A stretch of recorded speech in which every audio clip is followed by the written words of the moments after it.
Welcome back, everyone. We have the winner of today's game, Nodirbek Abdusattorov. Nodirbek, you played a very smooth game against Bartel. Is that the feeling you have? Yeah, it went very good for me, from the opening. I think, it was very clean game. We actually were analyzing Peter. I think his play was very smooth today. Yeah, it looked like the opening worked to perfection. Yeah, you solved all your opening problems, and when the knight landed on c4, we felt like there is trouble time for. Yeah, I think that was important because not to take the b3, but Sagar can be reached to that position. That move. But just this accelerated dragon, was it part of the plan for you? No, I wasn't expecting this. He played some Rossolima type of positions after played bishop b5. After knight c6. Yeah, he also played knight c3 recently, but with the idea of after g6 he played bishop c4, so he didn't went for d4. Yeah, but of course I was in book here, like castle, bishop b3, all preparation, d6, and of course I was expecting f3. Yes, much more principle. After h3, okay, black is objectively fine, and I think I pretty much showed how to play with black. Yeah, after this rook e8 was I like this rook e8 move. I was very proud. Just prophylaxis against knight d5 and giving him a chance to play some move. Yeah, I mean also instead of rook e8, I was looking at some other moves. Yeah. b5, bishop g5, rook e8. Instead of rook e8, there is I can play knight takes b3, takes b3, h6, but I was not sure why should I play like that. Bishop h4. I think it should be fine for black, but okay, it's much more complicated I think than needed. So I was very proud with rook e8. You really like this move. Yes. Nice. And knight d5. Yeah, I think knight d5 is already inaccuracy because going for this structure, I think it's already worse for white. Yeah, this was my feeling as well, because first Sagar was like, okay, bishop g5, rook e1, open e5, pressure on the e7 pawn. I thought, okay, but knight c4, and we have a huge problem. Yeah, bishop c1 is terrible, and bishop takes c4 is also terrible. So we have no move. So he had to take. Was it a question for you to take with the rook or pawn? Yeah, of course, I was considering taking with rook, but no, I wasn't so like bishop e3. I think also then c3, b3 or b3. I think I mean obviously black is slightly better, but I thought that maybe it's easier to play for white. I'm not sure, but okay. I like this, b takes c4 to isolate this d5 pawn, to weaken and to put pressure with rook c5 or queen a5. Yeah, also queen e3 is, I think he missed, or I think I don't know what he missed. But after queen e3, after queen a5, it's just he's losing. You should have played queen e4 directly. Yes, of course, yes. So queen e3, I queen think a5. Maybe he missed bishop e7 after queen a5. Maybe he missed bishop takes e7 and bishop e5. Bishop e5, yes, yeah, okay, this is very hidden. Yes, bishop takes bishop e5, and if he moves bishops, then bishop takes d4. Yes. Oh my God, yeah, this is nasty. Oh, this way. Because if not bishop e5, then he has compensation after bishop f6, obviously bishop takes f6 and bishop f8, queen g5, yeah? So it's not clear. Oh, so nice. So yeah, this bishop e5, I think maybe he missed this. That's the point. Bishop e5 is such so easy hidden to miss. move. Yeah, such a nice move. Yeah, you calculate millions of things, how to use the pin, and exactly the move that blocks the pin is the winning move. It's like you put the curtain only to open it more strongly. Yeah, beautiful. Wow. Queen e4, queen a2. I think at this point, winning for black. You were just collecting. Just collect and trying to push a pawn. But we were very impressed that you are collecting, at the same time not forgetting about this small little move h6 as a killer. Prophylaxis and improving. Yes. Stopping bishop f6, and then white is stunning move. By now you thought you were winning here? Yeah, of course. Knowing your confidence level, of course, yeah. I would be thinking like, yes, I'm probably winning, but you never know. Not in your case. Yeah, very Here nice. also, it worked out very well for me. After this queen c2, you know, I have queen d1 check and queen d6. It's very important. After So he queen cannot c2, get yes, active. rook e8, queen f7, rook e8, king h7, queen f7, queen d1, king h2, queen d6, f4, and either h5 or g5. Both, I think, wins. So, yes. And So, so yeah. here, Yeah, it's already hopeless.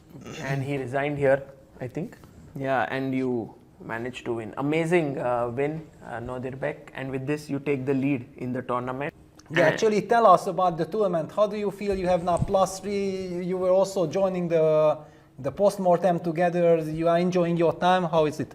Yeah, it's great feeling. You know, it's. I think this year is a special edition for this tournament. I think this strongest lineup so far in this tournament history. So I think, yeah, everything is going well for me so far. But you know, it's 4 rounds more and the most important rounds for me. So it's quite.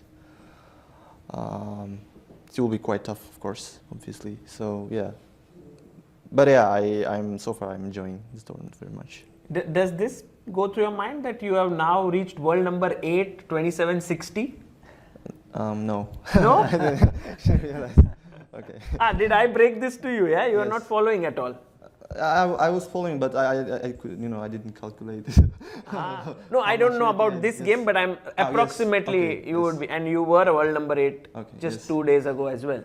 And who knows, yeah, if already bringing Anish lost today and Nodirbek won, who knows, maybe already number 7. But we talked about this, that for players, numbers are not important. Important that you play good, you focus on your chess. If you play good chess, the numbers are coming automatically. Yeah, that's. Yeah, just focus on playing good chess. Nodirbek, what are your memories of this 2019 game that you had with Peter? Because I've heard Yeah, I recently you know, checked the game. Yeah, you know, a lot of memories came back. So I looked at the game and now I don't understand why was I so so confident at that point, because during the game I thought, you know, it's very unclear position, but now I see now I look at position just so bad, like plus 1.5. Yeah, I mean, at that point, yeah, my understanding was not in that level. Yeah, but then I told Sagar that when I offered a draw and you suddenly sensed that I made a mistake, and then you immediately said no, and you forced me to make tons of only moves to defend the position. That I felt that it was very nice character, that you immediately sensed that not important what happened before. If you have a chance, yeah, you have to switch the mindset, and it was fantastic. But I was also quite young. Yeah. Yes. you feel, yeah. So how do we feel, yeah, already? I mean, if Nodirbek is so confident right now and he still feels that back then that position was, so I'm just imagining how confident you would be in 2019. Like you would be very, very confident in general. World number 5. Wow, what a jump, what a game, yeah. I mean, in a way, it's amazing. But yeah, these are the things normally that, thank you very much for pointing out, but you have to forget as a player as quickly as possible, because people are talking about numbers. One day you are this, and then you lose one game, and then now you're only number 10. Okay, then why did you tell me when I was number 5? Let me play my chess, and after the tournament we speak. Yeah, this is correct. Just never lose the focus. True, Peter. Yeah, you are. Actually, you take care of that part also when you are commentating. Of course, for the players, yeah. I mean, players. I'm protecting the players because, okay, for example, Anish won the first game, already climbed number 5, and then he lost 2 games now, and then he's falling. Yeah, it's crazy. But Nodirbek, how are you sort of enjoying this event as compared to, let's say, Chess 960 here now? You just played, right? Freestyle chess. Are you enjoying Yeah, I'm playing very this? much enjoying. Yeah, it's like almost, you know, like playing Vaikanze, but with less rounds. Yeah, like also the lineup is a half player from Vaik, so it's less rounds. So tension is same. I would say. Yes. And Vidit was telling us that his, by the way, Bishop Yeah, D2 Bishop on D2 the board, that his schedule is sleep, eat, repeat, and play chess. Is it the same for you? Like just Yeah, this routine? pretty much, yes. Amazing. And tomorrow is a rest day, so. Yes, finally. Yeah. Finally, yes.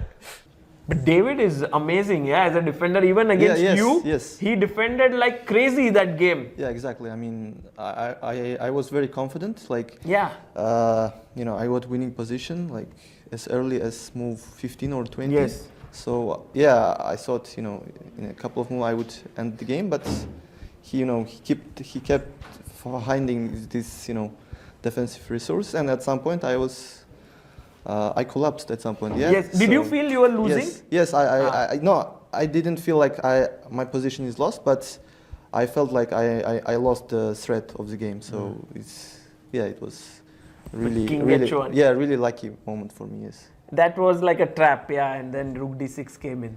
I think your game with Parham from Vaikanze was the craziest game, right? Yes. What a game Yes. that was. No, we didn't realize that he was winning at one point. Yeah. That my queen was just trapped at the center, so we missed this. Okay, so we made 40 moves on all the boards, and Nodirbek, thank you so much for coming in and for showing us your game, also for analyzing with us all these games. It was a big pleasure to have you, and wish you good luck for the second half. Thank you.